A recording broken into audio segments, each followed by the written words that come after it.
នហើយអន្តរាយប្រជាក្មេងចាំងរស់នៅចិត្តឆ្ងាយគ្រាខ្មែរក្រុមកាយคล้ายជាគ្រៀងសកលសំដាញ់ដែរចចំហរឹងមាំជួយមើលថែទាំខ្មែរមួយនគរ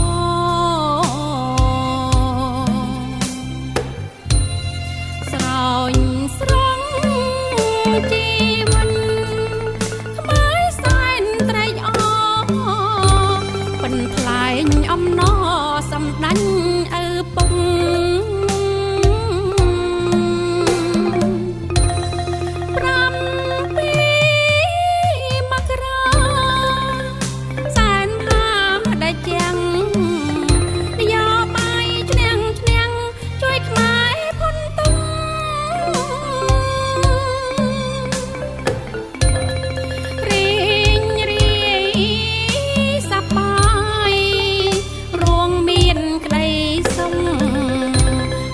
គុណបំផុន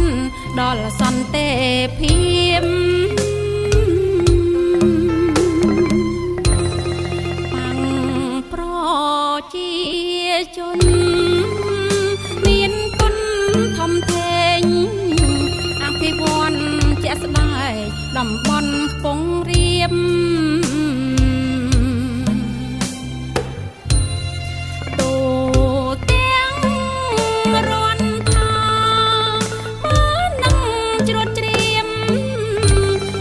ជនរួមជាតិបងឆ្នោតជូនលង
គុណបំផុនដល់សន្តិភាពបាំងប្រជា